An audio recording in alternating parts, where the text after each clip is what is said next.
최근 일명 유령어선이라 불리는 북한 어선들이 동해상에서 잇따라 발견되고 있습니다. 유령 선박의 추세는 먼바다 항해에 부적합함에도 러시아 수역까지 진출해 조업하다 일본 해안으로 표류하는 것으로 파악되고 있습니다. 그렇다면 왜 북한 소형 선박들이 러시아 수역까지 나가서 무리하게 조업하게 되었을까요? 그 배경에 전 세계의 민폐국 중국이 그 주인공으로 등장하며 충격적인 이유가 밝혀졌습니다. 중국이 아닌 북한 수역에서 선박 위치 확인 장치를 끄고 불법 어로를 해온 중국의 검은 선단이 과학기술 앞에 그 실체를 드러낸 것입니다.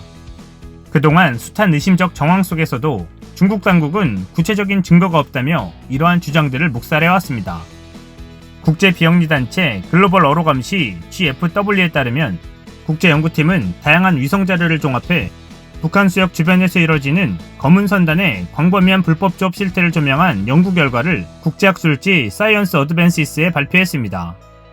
연구팀은 북한 내 검은 어선단 조명이라는 제목의 논문에서 중국 어선들이 2017년 900여 척, 2018년 700여 척이 북한 수역 내에서 조업하면서 무려 16만 톤 이상의 오징어를 잡아갔다고 밝혔습니다. 이는 한국과 일본의 오징어 어획량을 합한 것에 육박하는 양으로 액수로 따지면 약 4억 4천만 달러, 5,253억 원에 달하는 것으로 추정됐습니다. 연구팀은 북한의 탄도미사일 발사 시험으로 2017년 유엔 안전보장 이사회에서 채택한 제재 결의는 북한 내 외국의 어로를 금지하고 있다면서 중국 검은 선단의 조업은 이를 위반한 것일 수 있다고 지적했습니다. 연구팀은 선박 간 충돌 방지를 위해 위치를 항시 송신하게 돼 있는 자동 식별 시스템과 금속 물체를 추적할 수 있는 레이더 이미지, 밤에 조업하는 선박의 불빛을 포착해 어선의 위치를 잡아내는 야간 이미징, 선박의 형태와 종류 등을 직접 확인하고 불법 조업 증거를 수집할 수 있는 고해상도 광학 이미지 등 4가지 위성 기술을 종합해 검은 선단의 실체를 파악했습니다.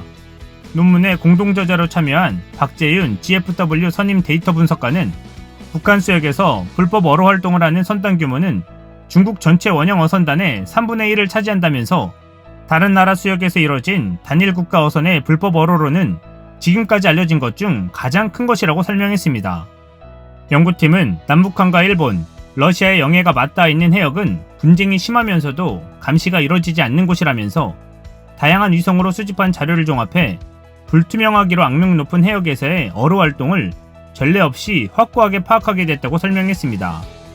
GFW의 연구혁신 책임자이자 논문 공동저자인 데이비드 크루스만은 이런 새로운 통찰력은 불과 몇 년 전만 해도 가능하지 않았던 고해상도, 고출력 이미지의 증가와 기계학습의 진보로 가능하게 됐다면서 우리는 위치를 발신하지 않아도 상업적 어로를 하는 선박을 추적할 수 있다는 점을 보여줬다고 강조했습니다. 연구팀이 파악한 검은 어선들은 중국에서 출항했으며 중국 측이 소유하고 운영하는 것으로 추정됐습니다. 이 어선들은 선박 등록과 국기, 조업 허가 등이 없는 산무 선박일 가능성이 높은 것으로 전해졌습니다.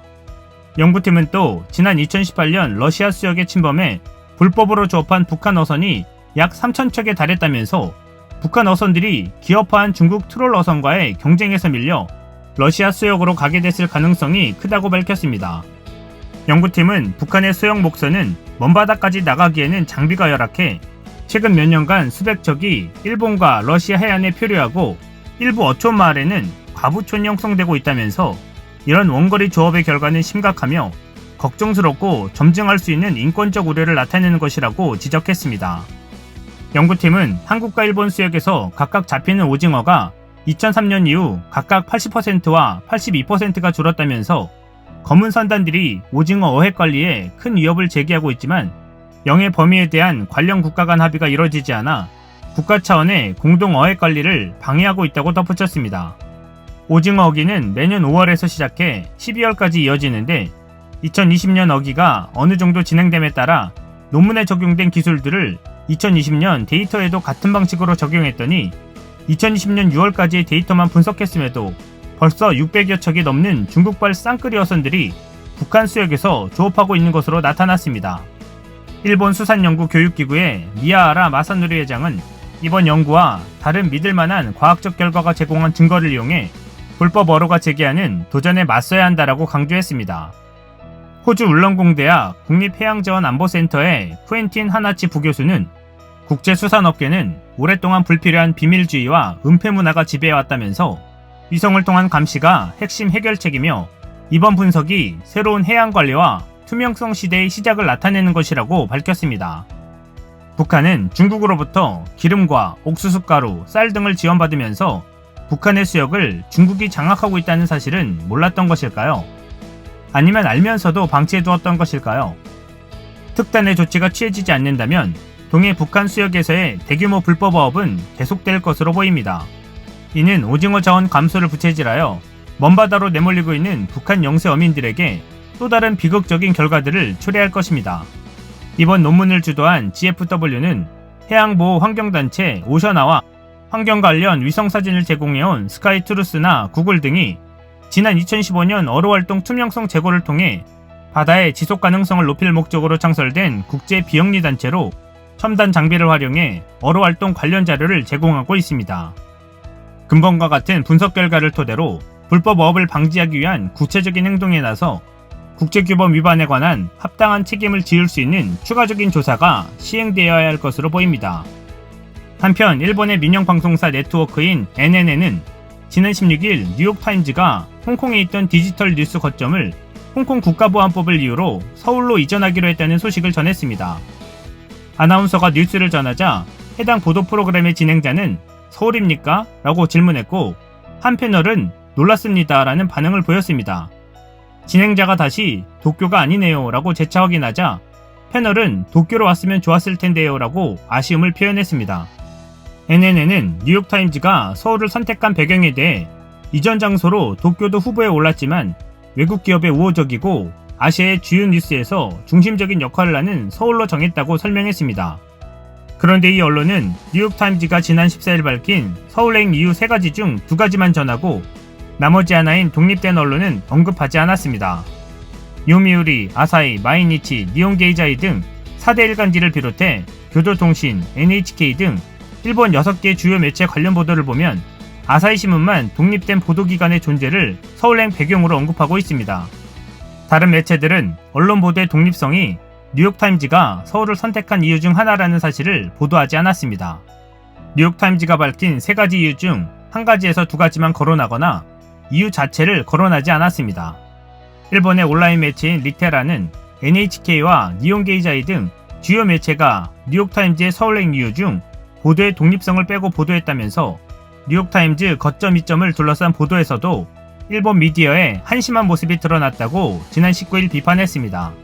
리테라는 2012년 2차 아베 신조 정권 출범 이후 언론 자유의 후퇴를 거론한 뒤 한국에 졌다거나 하는 수준이 아니라 현재 일본에서 보도의 자유는 민주주의 국가로서 위험한 수준의 위기에 처해 있다고 주장했습니다. 뉴욕타임즈가 한국 언론의 독립성을 일본보다 높게 평가했는지는 분명하지 않습니다. 다만 최근 뉴욕타임즈 신임 최고 경영자로 발탁된 메로디스 코필 레비엔 현 최고 운영 책임자가 독립 저널리즘에 대한 포부를 밝힐 정도로 뉴욕타임즈는 보도의 자유를 중요한 가치로 삼고 있습니다. 뉴욕타임즈의 편집진과 임원진은 최근 사내 공유한 글에서 중국의 포괄적인 홍콩 보안법이 사무소 운영과 저널리즘에 어떤 의미가 될지 불확실성을 조성했다라며 디지털 뉴스 거점 이전 배경을 설명한 바 있습니다. 한편 국제언론감시단체인 국경없는 기자회가 지난 4월 21일 공개한 2020 세계 언론 자유지수에서 한국은 42위, 일본은 66위였습니다. 한국은 아시아 국가 가운데 선두지만 전 세계로 보면 그리 높은 순위는 아닙니다. RSF는 한국에 대해서는 민주주의가 안정된 국가들에선 정부가 언론의 자유를 억누르기 위한 구실로 국가안보를 이용하기도 한다라며 한국은 민감하다고 판단되는 정보, 특히 북한과 관련한 정보를 공표하는 행위를 무겁게 처벌하는 국가보안법이 존재한다고 지적했습니다. 일본은 자국의 폐쇄적인 보도 환경과 끊임없는 안면물수식 역사 왜곡 등을 일삼으며 글로벌 뉴스의 중심지가 선정되지 못했다며 아쉬워하는 모습이 아이러니합니다. 또한 최근 WTO 사무총장 선출에서도 한국을 지지하지 않는다며 자신들이 해오던 관점에서 불리할 것이라 판단하고 있는 모습입니다. 후쿠시마의 방사능 수치와 전 세계가 의심을 갖게 한 코로나19 확진자 수치 조절 의혹 등 어느 것 하나 객관적이고 투명한 보도를 하지 못하고 있는 상황인데도 말입니다. 결국 한반도를 둘러싼 두 민폐국들에 대한 경계와 감시는 계속돼야 할 것으로 보입니다. 이상 시온TV였습니다.